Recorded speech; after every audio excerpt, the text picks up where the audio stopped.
सभी प्यारे दोस्तों का स्वागत है सार्थक कोचिंग क्लास में। जैसा कि आप सभी साथियों को पता है, हमारी हिंदी की सभी एक दिवसीय एग्जाम्स के लिए कंप्लीट हिंदी की चैप्टर वाइज क्लास चल रही है, जिसमें हमने बहुत सारे चैप्टर कंप्लीट कर लिए हैं। यदि आपने इससे पहले की क्लासेस नहीं देखी दोस्तों, तो उनको अवश्य देख लें। उसकी लिंक मैंने आपको नीचे डिस्क्रिप्शन में दे दी है, वहाँ जाके आप उन क्लासेस को देख सकते हैं। आज जो हमारे नए चैप्टर का नाम है, उसका नाम है उपसर्ग व प्रत्यय। क्या है दोस्तों?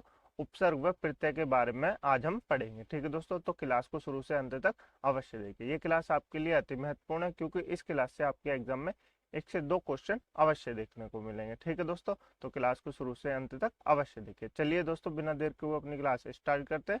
लेकिन उससे पहले जो प्यारे दोस्त नए हैं, वो चैनल को सब्सक्राइब कर लेंगे, वीडियो को लाइक कर देंगे, दोस्तों में शेयर कर देंगे। ठीक है दोस्तों, चलिए अपनी क्लास स्टार्ट करते हैं।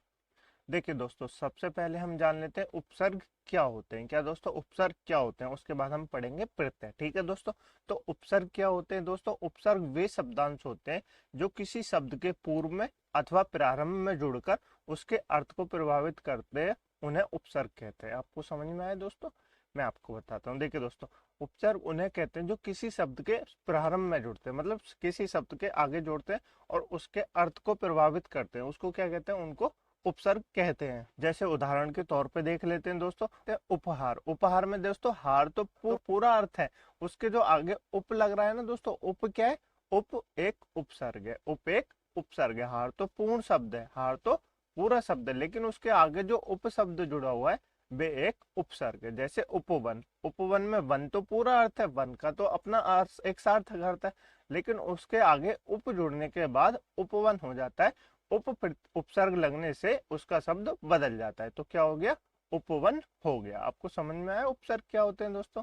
बिल्कुल समझ में आ गया होगा। ठीक है दोस्तों, अब जान लेते हैं हिंदी में मुख्यतः 4 प्रकार के उपसर्ग होते हैं। कितने प्रकार के उपसर्ग होते हैं दोस्तों? आप बताएंगे। 4 प्रकार के उपसर्ग होते हैं। कौन कौन से होते हैं? एक तो संस्कृत का होता है, एक हिंदी का होता है, एक उर्दू का होता है और एक अंग्रेजी का होता है। तो कौन कौन से उपसर्ग होते हैं? संस्कृत के होते हैं, हिंदी के होते हैं, उर्दू के होते हैं और अंग्रेजी के होते हैं। ठीक है दोस्तों, तो आपसे कोई पूछे उपसर्ग कितने प्रकार के होते हैं, आप बताएंगे 4 प्रकार के होते हैं। ठीक है दोस्तों, आगे चले? ठीक है, चलिए आगे चलते हैं। उपसर्ग आपको समझ में आए। अब जान लेते हैं दोस्तों संस्कृत के उपसर्ग कौन कौन से होते हैं। दोस्तों संस्कृत के 22 मूल उपसर्ग हैं। कितने?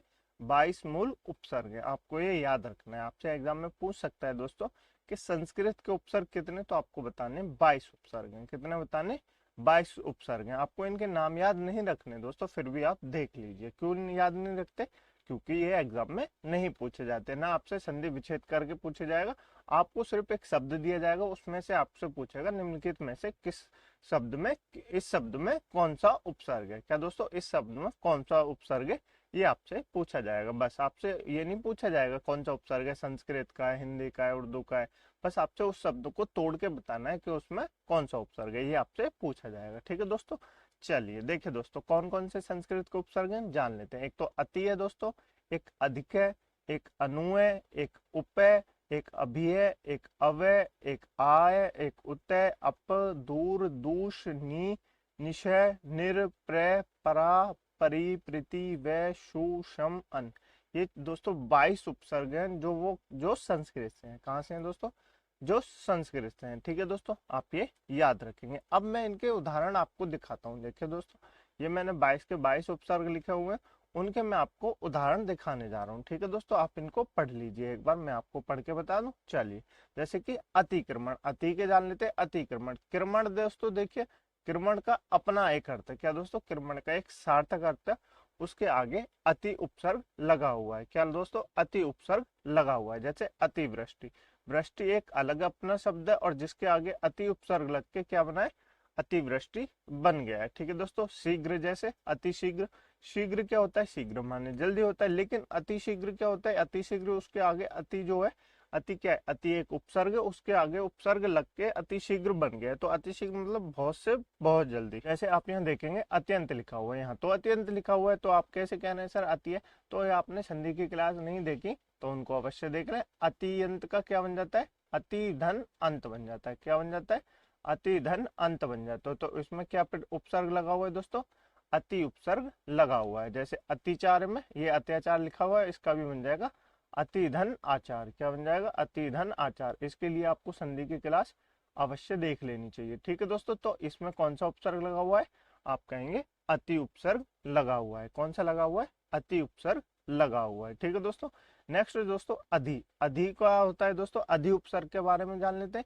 अधिनियम, देखिए दोस्तों अधिनियम, नियम का अपना सार्थक अर्थ होता है और उसमें अधिक उपसर्ग लग के क्या बन गया है, अधिनियम बन गया है। क्या बन गया है, अधिनियम बन गया है। ठीक है दोस्तों, जैसे अधिनायक, नायक क्या है, नायक अपने आप सार्थक अर्थ है, उसके आगे अधिक उपसर्ग लग के अधिनायक बन गया है। ठीक है दोस्तों, तो उपसर्ग आपको समझ में आ रहे हैं दोस्तों, उपसर्ग क्या होते हैं। उपसर्ग किसी शब्द के प्रारंभ में लगते हैं, उनको क्या कहते हैं दोस्तों, उनको उपसर्ग कहते हैं। ठीक है दोस्तों, क्या कहते हैं, उपसर्ग जो प्रारंभ में लगते हैं उनको उपसर्ग कहते हैं और उनका अपना सार्थक अर्थ बन जाता है। जैसे अधिकृत, अधि में कृत में क्या लग रहा है दोस्तों, अधिप्रत्यय लग रहा है। जैसे अधिकरण, करण में क्या लग रहा है, करण में अधिप्रत्यय लग रहा है। ठीक है दोस्तों, जैसे अनु के जान लेते हैं, अनुचर, अनुज, अनुकरण, अनुकूल, अनुभव, ये सब क्या है दोस्तों, अनु उपसर्ग के उदाहरण है। ठीक है दोस्तों, मैं अब आपको पढ़ पढ़ के बता देता हूँ, बाकी आप इनका संधि विच्छेद जो आपको नहीं समझ में आ रहे हैं उनका संधि विच्छेद कर लेंगे। ठीक है दोस्तों, नहीं तो क्लास ज्यादा लंबी हो जाएगी। ठीक है दोस्तों, चलिए अब मैं आपको बता दूं अपके, अपयश, अपशब्द, अपकार, अपकीर्ति, अपव्यय। जैसे अप लिख रहा है, अप के बाद व्यय क्या है दोस्तों, व्यय अपना सार्थक अर्थ देता है और अप जो है अपना उपसर्ग है। अब क्या है दोस्तों, अप उपसर्ग है, उसमें शब्द में अप उपसर्ग लगा हुआ है। नेक्स्ट है दोस्तों अभि का, अभिवादन, अभिमान, अभिनव, अभिनय, अभिभाषण, अभियोग। नेक्स्ट दोस्तों अवगुण, अवनीति, अवगति, अवशेष, अवरोहात, आरक्षण, आमरण, आगमन, आजीवन, आजन्म। जैसे नेक्स्ट है उत्पत्ति, उत्कंठा, उत्पीड़ा, उत्कृष्ट, उन्नत, उल्लेख। ये सब क्या है दोस्तों, उत्प्रत्यय के उत उपसर्ग के उदाहरण है। जैसे नेक्स्ट है उपभोग, उपवन, उपमंत्री, उपयोग, उपनाम, उपहार। मैंने अभी आपको उपहार बताया था ना दोस्तों, तो पता चला आपको दोस्तों कौन कौन से शब्द होते हैं संस्कृत के, बिल्कुल पता चल गया होगा। दुर्दशा, दुर्ग्रह, दुर्गुण, दुराचार, दुर्व्यवस्था, दुरुपयोग, दुनिश्चित, दुशासन, दुष्कर, दुष्कर्म, दुस्साहस, दुस्साध्य। ये क्या है दोस्तों, उपसर्ग के उदाहरण है। क्या है, दुष् उपसर्ग के उदाहरण है। ठीक है दोस्तों, जैसे नेक्स्ट है निडर, निगम, निवास, निषेध, निबंध, निषद्य। तो ये क्या है दोस्तों, नी के उपसर्ग के उदाहरण। नेक्स्ट है निश्चय, निश्चल, निष्काम, निष्कर्म, निश्चय, पाप, निष्फल। नेक्स्ट निराकार, निरादर, निरोग, नीरस, निरी, निरक्षक। नेक्स्ट दोस्तों प्रदान, प्रबल, प्रयोग, प्रसार, प्रहार, प्रयत्न। नेक्स्ट पराजय, पराभय, पराक्रम, परामर्श। ये क्या है दोस्तों, परा उपसर्ग के उदाहरण है। नेक्स्ट दोस्तों पर, ये आप पढ़ लेंगे, मैं आपको सिर्फ पढ़ के इसलिए बता रहा हूँ क्योंकि क्लास ज्यादा लंबी हो जाएगी। आप इनका संधि विच्छेद करके जब देखेंगे ना तो आपको समझ में आ जाएगा। जैसे मैं आपको बताऊं परिक्रमा, तो क्रमा का अपना अर्थ है और उसमें परि उपसर्ग लगा हुआ है। क्या लगा हुआ है, परि उपसर्ग लगा हुआ है। जैसे परिवार, वार का अपना अर्थ है, उसमें परि क्या लगा हुआ है, परि एक उपसर्ग लगा हुआ है। जैसे परिपूर्ण, पूर्ण का अपना सार्थक अर्थ है, उसके आगे परि उपसर्ग लगा हुआ है। ठीक है दोस्तों, परिश्रम, परीक्षा। नेक्स्ट दोस्तों प्रीति, प्रतिदिन, प्रत्येक, प्रतिकूल, प्रतिहिंसा, प्रतिरूप, प्रतिध्वनि। नेक्स्ट दोस्तों विजय, बिहार, विख्यात, व्यधि, व्यसन, व्यवहार। ये सब क्या है, वि उपसर्ग के उदाहरण है। नेक्स्ट दोस्तों सुगंध, सुयश, सुगम, सुलभ, सुबोध, सुशील। ये सब क्या है दोस्तों, इनके उपसर्ग के उदाहरण है। नेक्स्ट दोस्तों संतोष, संगठन, संलग्न, संकल्प, संशय, संरक्षा। ये सम वाले आप इंपोर्टेंट नोट करेंगे क्योंकि ये आपके एग्जाम में पूछे जाते हैं। जैसे यहाँ संतोष लिखा हुआ है, आप तो कहेंगे यहाँ सन आ रहा है, सन नहीं आ रहा दोस्तों, आप संधि विच्छेद देखेंगे तो आपको समझ में आएगा। यहाँ जो आवाज आएगी वो सम धन तोष की आएगी। क्या आएगी, सम धन तोष की आवाज आएगी। तो सम जो है इसमें सम उपसर्ग लगा हुआ है। ठीक है दोस्तों, जैसे नेक्स्ट है अनंत, अनुपयोगी, अनुपयुक्त, अनगागत, अनिष्ट, अनुगम। तो आपको ये समझ में आए दोस्तों, संस्कृत के उपसर्ग के उदाहरण मैंने आपको बताया, आपको समझ में आए, बिल्कुल समझ में आ गए होंगे। ठीक है दोस्तों, आप इनको पढ़ लेंगे, आप इनको छोड़ेंगे नहीं दोस्तों क्योंकि ये एग्जाम में आपसे पूछे जाते हैं। चले आगे, चलिए आगे चलते हैं। अब जान लेते हैं दोस्तों हिंदी के उपसर्ग के बारे में। तो हिंदी के उपसर्ग कितने होते हैं, मुख्यतः हिंदी के 10 उपसर्ग होते हैं। कितने होते हैं, 10 उपसर्ग होते हैं, उनके नाम मैंने आपको नीचे दिए हुए हैं। ठीक है दोस्तों, देखिए जान लेते हैं। पहला उपसर्ग है अन। अन का क्या दोस्तों, अनबन, अनपढ़, अनाज, अनहोनी, अनमोल, अनचाहा। जैसे मैं आपको अनबन का बनाऊं तो इसमें बन अलग है और अन का है अनेक उपसर्ग है। क्या है दोस्तों, अनेक उपसर्ग है। आप ये याद नहीं रखेंगे कि इनमें से कौन सा शब्द किस का उपसर्ग है, हिंदी का है, संस्कृत का है, अंग्रेजी का है या किसी और का है। आपको ये सब याद नहीं रखना दोस्तों, आपको बस इतना याद रखना है कि इसमें कौन सा उपसर्ग लगा हुआ है।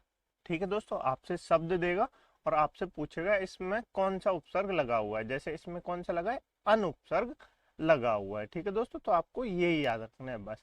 नेक्स्ट है अध। अध पका, अध मरा, अध जला, अध खिला, अध नंगा, अध गला। ये सब क्या है दोस्तों, अध उपसर्ग के उदाहरण है। ठीक है दोस्तों, नेक्स्ट है दोस्तों उन। 39, 19, 29, 59, 79, ये सब क्या है, उन उपसर्ग के उदाहरण। जैसे नेक्स्ट है ओ गुण, ओ घट, ओ सर, ओ घटा, आमतौर। ठीक है दोस्तों, नेक्स्ट है कुपुत्र, कुरूप, कुख्यात, कुचक्र, क्रूति। नेक्स्ट है दोस्तों विन। बिन खाया, बिन बिहाया, बिन बयो, बिन मांगा, बिन बुलाए। ये सब इनके उदाहरण हैं। ठीक है दोस्तों, भर, भर पेट, भरपूर, भर कम, ये सब आप इंपॉर्टेंट याद रखेंगे भर के, क्योंकि भर के एग्जाम में आपसे पूछे जाते हैं। ठीक है दोस्तों, जैसे नेक्स्ट है दुष्टकार, दुर्बला, दुर्जन, दुर्बल, दुकाल। ये सब क्या है, दो उपसर्ग के उदाहरण है। जैसे न कुल, नपुंसक, नगण्य। ठीक है दोस्तों, नेक्स्ट है से। सफल, सबल, सगुण, संजीव, सकर्म।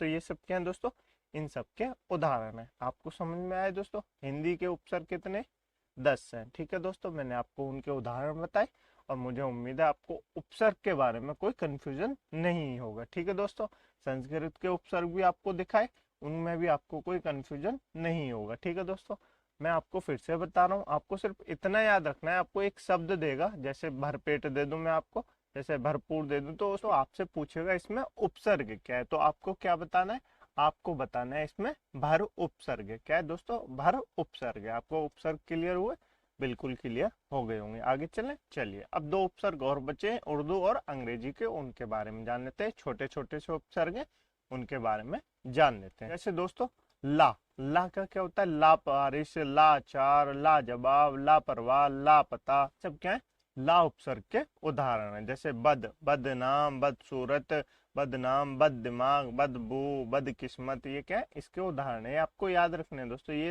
एग्जाम में अवश्य पूछे जाते हैं। ठीक है दोस्तों, इंपॉर्टेंट है। जैसे बेकाम, बेअसर, बेरहम, बेईमान, बेरहम। नेक्स्ट है दोस्तों कम। कम मखत, कम जोर, कम दिमाग, कम अकल, कम उम्र। आप दोस्तों जब इनके वो पढ़ेंगे ना शब्द, तो आपको समझ में अपने आप ही आ जाएगा कि इसमें कौन सा उपसर्ग है। जैसे मैं आपको नेक्स्ट बताऊं गैर, आप बोलेंगे गैर कानूनी, बोल के देखिए, गैर कानूनी तो अलग अलग बोल रहा है ना, गैर और कानूनी अलग अलग बोल रहा है, तो गैर क्या हो जाएगा, गैर उपसर्ग हो जाएगा। जैसे आगे बोलिए, गैर जरूरी। कैसे, गैर जरूरी, तो गैर क्या है, गैर अलग है। जो अलग शब्द बोले आपसे, वो क्या हो जाएगा, वो उपसर्ग हो जाएगा। बोल के देखिए दोस्तों, मैं आपको बताऊं, बदसूरत में बताऊं, बदसूरत। क्या दोस्तों, बदसूरत बोला है ना आपको, बदसूरत, तो बद क्या है, बद इसमें उपसर्ग है। याद आया आपको दोस्तों, बिल्कुल याद हो जाएगा। जैसे गैर कानूनी, गैर जरूरी, गैर हाजिरी, गैर सरकारी, ये सब आप बोलेंगे ना दोस्तों, तो आपको समझ में आ जाएंगे। जैसे बेस, तो बेस का आप कैसे बोलेंगे, बेस कीमती। कैसे, बेस कीमती, तो बेस क्या है, बेस एक उपसर्ग है। जैसे बेसुमार, जैसे बेसुमार। ठीक है दोस्तों, बेस सकल, बेसकल, तो ये सब क्या हो जाएंगे, उर्दू के जो उपसर्ग है उनके उदाहरण हो जाएंगे। आपको क्लियर हुए, बिल्कुल क्लियर हो गए होंगे। ठीक है दोस्तों, आगे जान ले, आगे चलते हैं, अंग्रेजी के उपसर्ग के बारे में जान लेते हैं। अंग्रेजी के तो थोड़े से ही हैं, मतलब हैं तो बहुत सारे, और मैं आपको थोड़े से लाया हूँ, आप देख के समझ जाएंगे। जैसे सब रजिस्ट्रार, सब जज, सब कमेटी, सब इंस्पेक्टर, ये जो सब शब्द है, ये सब क्या है दोस्तों, अंग्रेजी का जो उपसर्ग है वो है सब। ठीक है दोस्तों, जैसे नेक्स्ट है हाफ। हाफ कमीज, half ticket, half pant, half shirt. तो हाफ क्या है दोस्तों, हाफ एक अंग्रेजी का उपसर्ग है। क्या है दोस्तों, हाफ एक अंग्रेजी का उपसर्ग है। ठीक है दोस्तों, जैसे नेक्स्ट है को। तो को का क्या बनता है, कोऑपरेटिव, कोऑपरेशन, को एजुकेशन। ये सब क्या है, अंग्रेजी के उपसर्ग के उदाहरण है। जैसे नेक्स्ट है head. Head master, head office, head clerk, ये इनके उदाहरण है। आपको उपसर्ग क्लियर हुए दोस्तों? बिल्कुल क्लियर हो गए होंगे। ठीक है दोस्तों, मुझे उम्मीद है आपको उपसर्ग समझ में आए होंगे, आपको उपसर्ग में कोई दिक्कत नहीं होगी। ठीक है दोस्तों, अब चलें आगे। चलिए अब जान लेते हैं दोस्तों प्रत्यय के बारे में। तो प्रत्यय क्या होते हैं इनके बारे में जान लेते हैं। मैंने आपको उपसर्ग बताए, उपसर्ग क्या होते हैं? तो आपने कहा उपसर्ग वे शब्दांश होते हैं जो किसी शब्द के आगे जुड़ के उसके अर्थ को प्रभावित करते हैं। तो प्रत्यय क्या हो जाएंगे? वे शब्दांश जो किसी शब्द या धातु के अंत में जुड़कर, मतलब किसी शब्द के अंत में जुड़ के उसको अर्थ को प्रभावित करते हैं, उन्हें प्रत्यय कहते हैं। आपको समझ में आया? नहीं आया? देखिए दोस्तों परिभाषा पढ़ लीजिए। वे शब्दांश जो किसी शब्द या धातु के अंत में जुड़कर उसका अर्थ प्रभावित कर देते हैं, उन्हें प्रत्यय कहते हैं। ठीक है दोस्तों, जैसे एग्जाम्पल जान लेते हैं दोस्तों। मिलावट, तो मिल क्या है दोस्तों? मिल इसमें मूल धातु है। क्या दोस्तों? मिल इसमें मूल शब्द है, उसमें क्या जुड़ रहा है? आवट प्रत्यय जुड़ रहा है। क्या जुड़ रहा है? आवट प्रत्यय जुड़ रहा है। जैसे बचपन, बच क्या है दोस्तों? बचपा, मतलब बचपन किससे बना है? बच्चा से बना है। क्या जुड़ा है? बच्चा में पन प्रत्यय जुड़ा है तो बना है बचपन। क्या बना है? बचपन। आपको प्रत्यय क्लियर हुआ? बिल्कुल क्लियर हो गया होगा। ठीक है दोस्तों, प्रत्यय के प्रकार कितने होते हैं? प्रत्यय दो प्रकार के होते हैं। कितने प्रकार के होते हैं? दो प्रकार के होते हैं। एक होता है कृत प्रत्यय, एक होता है तद्धित प्रत्यय। क्या होता है? एक होता है कृत प्रत्यय, एक होता है तद्धित प्रत्यय। ठीक है दोस्तों, उपसर्ग कितने प्रकार के होते थे? उपसर्ग होते थे चार प्रकार के। कौन कौन से? एक होते हैं संस्कृत के, एक होते हैं हिंदी के, एक होते हैं उर्दू के, एक होते हैं अंग्रेजी के। ठीक है दोस्तों, तो उपसर्ग कितने प्रकार के होते हैं? चार प्रकार के होते थे। अब प्रत्यय कितने प्रकार के होते हैं? दो प्रकार के होते हैं। एक होता है कृत प्रत्यय, एक होता है तद्धित प्रत्यय। कृत प्रत्यय कोई दोस्तों क्या कहा जाता है? कृदंत प्रत्यय कहा जाता है। क्या कहा जाता है? कृदंत प्रत्यय कहा जाता है। तो आप ये भी याद रखेंगे। ठीक है दोस्तों, आगे चले। चलिए आगे चलते हैं। कृत प्रत्यय क्या होता है दोस्तों? कृत प्रत्यय के बारे में जान लेते हैं। कृत से आपको क्या समझ में आ रहा है दोस्तों? कैसे क्या पढ़ा था हमने? आप कोशिश कीजिए जो आपको समझ में आए। ठीक है दोस्तों, तो कैसे आपको याद आएगा कि हमने क्रिया पढ़ा था? क्या पढ़ा था दोस्तों? हमने सबसे पहले क्रिया पढ़ा था, जिसके बारे में हम अब तक पढ़ते आ रहे हैं, मतलब जिससे संबंधित अब तक हम पढ़ते आ रहे हैं। ठीक है दोस्तों, तो कैसे मतलब कृत और कैसे मतलब क्रिया। देखिए दोस्तों, वह प्रत्यय जो क्रिया या धातु शब्दों के साथ युक्त होते हैं, उन्हें कृत प्रत्यय कहते हैं। आपको समझ में आया? नहीं आया? मैं बताता हूँ। देखिए दोस्तों, आपको याद कैसे रखना है? आपको इससे याद रखना है कैसे कृत कैसे क्रिया। बार बार बोलिए दोस्तों, कैसे कृत कैसे क्रिया, कैसे कृत कैसे क्रिया, तो आपको याद हो जाएगा। कृत मतलब वे प्रत्यय जो क्रिया या धातु के साथ जुड़ते हैं। क्रिया का मूल अर्थ क्या होता है? क्रिया का मूल शब्द धातु ही तो होता है। क्या होता है? धातु ही तो होता है। तो क्रिया के साथ जुड़ते हैं, उसको क्या कहते हैं? क्रिया का जो मूल धातु होता है उसके साथ जुड़ते हैं, उन्हें कृत प्रत्यय कहते हैं। अब क्रिया क्या होती है? जैसे मैं आपको कोई शब्द बता दूं, जैसे लेख बता दूं। क्या बता दूं? लेख बता दूं। लेख में ना प्रत्यय जोड़ देंगे तो क्या हो जाएगा? लिख ना हो जाएगा। क्या हो जाएगा? लिख ना हो जाएगा। और ना क्या हो जाएगा दोस्तों? इसमें ना प्रत्यय हो जाएगा। और ये लेख क्या है? ये एक क्रिया हो जाएगी। क्या हो जाएगी? लेख एक क्रिया हो जाएगी, जिसमें लेख मूल धातु है। क्या दोस्तों? लेख मूल धातु है। ये आपको समझ में आया? क्रिया क्या होती है मैंने आप क्रिया वाली क्लास में बताया था। लेख मतलब क्रिया क्या होती है? मूल धातु में ना प्रत्यय जोड़ने से क्रिया बन जाती है। ठीक है दोस्तों, जैसे लेख, लेख में नाम प्रत्यय जोड़ेंगे, लेख ना। क्या दोस्तों? लिखना, लिखना हो जाएगा। लेकिन लिख में हमने यहाँ क्या जोड़ दिया? क्या प्रत्यय जोड़ दिया। क्या जोड़ दिया? तो क्या हो जाएगा? लेखक। क्या हो जाएगा? लेखक। तो इसमें प्रत्यय क्या हो जाएगा? अक प्रत्यय हो जाएगा। क्या हो जाएगा? अक प्रत्यय हो जाएगा। जैसे नेक्स्ट है दोस्तों पाठक, पाठक में क्या प्रत्यय हो जाएगा? अक प्रत्यय हो जाएगा। बोल के देखिए पाठक, बोल के देखिए पाठक, बोल के देखिए पाठक, तो क्या प्रत्यय हो जाएगा? अक प्रत्यय हो जाएगा। जैसे दोस्तों नेक्स्ट है लिखावट। क्या बोल के देखिए? लिख आवट, बोल के देखिए लिख आवट, तो प्रत्यय क्या हो जाएगा? आवट प्रत्यय हो जाएगा। ठीक है दोस्तों, जैसे नेक्स्ट है पढ़ाई। तो बोल के देखिए पढ़ आई, बोल के देखिए पढ़ आई, तो क्या प्रत्यय हो जाएगा? आई प्रत्यय हो जाएगा। ठीक है दोस्तों, जैसे नेक्स्ट है उड़ान। तो बोल के देखिए ओ डान, बोल के देखिए ओ डान, उड़ान, तो क्या हो जाएगा?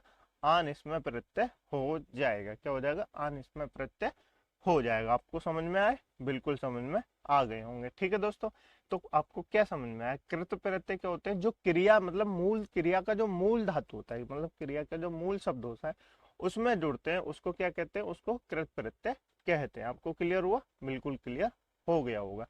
अब चलते हैं दोस्तों तद्धित प्रत्यय। तद्धित प्रत्यय के बारे में जान लेते हैं। देखिए दोस्तों, हमने बताया आपको क्रिया में जो जुड़े वो क्या होता है, वो कृत प्रत्यय होता है। क्या होता है? कृत प्रत्यय होता है। लेकिन अब जो बचे जैसे संज्ञा, सर्वनाम, विशेषण बचे, इनमें जो जुड़े उसे क्या कहते हैं? उसे तद्धित प्रत्यय कहते हैं। ठीक है दोस्तों, आपको ये याद रखना है। जैसे वे प्रत्यय जो धातु को छोड़कर अन्य शब्दों, संज्ञा या सर्वनाम व विशेषण में जुड़ते हैं उन्हें तद्धित प्रत्यय कहते हैं। ठीक है दोस्तों, एग्जाम्पल जान लेते हैं दोस्तों। पंडिताइन, क्या दोस्तों? पंडिताइन, तो इसमें पंडित क्या है? पंडित तो संज्ञा है। क्या है दोस्तों? पंडित तो संज्ञा है। उसमें क्या जुड़ रहा है? आइन प्रत्यय जुड़ रहा है। इनके आप जो एग्जाम्पल है ना, ये आप इंपोर्टेंट नोट करेंगे 3 स्टार मार्क करके, क्योंकि ये आपसे एग्जाम में पूछे जाते हैं। पंडिताइन, तो इसमें क्या प्रत्यय हो जाएगा? पंडित धन आइन प्रत्यय हो जाएगा। क्या हो जाएगा? आइन प्रत्यय हो जाएगा। जैसे नेक्स्ट है ठकुराइन, तो ठाकुर में क्या जुड़ रहा है? आइन प्रत्यय जुड़ रहा है। क्या हो जाएगा? ठकुराइन। चतुराई में क्या जुड़ रहा है दोस्तों? चतुराई में चतुर प्लस आई प्रत्यय जुड़ रहा है। क्या जुड़ रहा है? आई प्रत्यय जुड़ रहा है।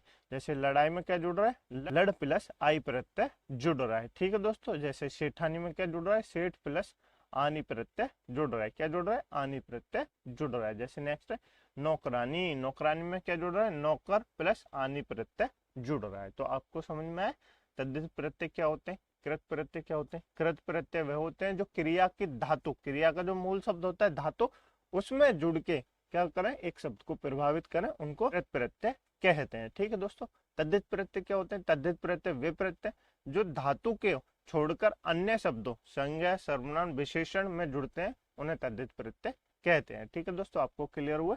बिल्कुल क्लियर हो गए होंगे ये सब। ये देखिए दोस्तों, मैंने आपको कुछ 50 उपसर्ग के उदाहरण दिए हुए, आप इनको पढ़ लेंगे। ठीक है दोस्तों, मोस्ट इंपोर्टेंट जो शब्द थे उन सब के मैंने आपको उदाहरण यहाँ दे दिए। ठीक है दोस्तों, और 50 मैंने आपको प्रत्यय के उदाहरण दिए हुए हैं। क्या दोस्तों? 50 मैंने आपको प्रत्यय के उदाहरण दिए हुए हैं। तो आप इन दोनों को पढ़ लेंगे, ये दोनों आपके लिए बहुत महत्वपूर्ण है। ये जो मैंने आपको 50-50 इनके एग्जाम्पल दिए, ये बहुत इंपॉर्टेंट शब्द हैं, तो आप इनको एक बार देख लेंगे। ठीक है दोस्तों, मुझे उम्मीद है आपको ये क्लास अच्छी लगी होगी। यदि आपको क्लास अच्छी लगी है तो वीडियो को लाइक कर दें, दोस्तों में शेयर कर दें और चैनल को सब्सक्राइब जरूर कर लें। ठीक है दोस्तों, कमेंट बॉक्स में अपने ओपिनियन बताना ना भूलें दोस्तों कि आपको क्लास कैसी लगी, आपको क्लास समझ में आ रही है दोस्तों या नहीं आ रही। ठीक है दोस्तों, ये आप हमें अपना फीडबैक अवश्य बताएं। यदि आप हमसे कुछ और चाहते हैं तो वो भी कमेंट बॉक्स में बता सकते हैं। ठीक है दोस्तों, मिलते हैं एक अगली क्लास में। तब तक के लिए अपनी क्लासों का रिवीजन करते रहिए और अपनी पुरानी क्लास जितनी है दोस्तों उनको अवश्य देख लें और इस क्लास को बार बार रिवाइज करें यदि आपको उपसर्ग और प्रत्यय क्लियर नहीं हुए, क्योंकि दोस्तों इस क्लास से आपके एग्जाम में 1 से 2 क्वेश्चन अवश्य देखने को मिलेगा। ठीक है दोस्तों, मिलते हैं अगली क्लास में एक नए चैप्टर के साथ। तब तक के लिए अपना ख्याल रखिएगा। जय हिंद, जय भारत।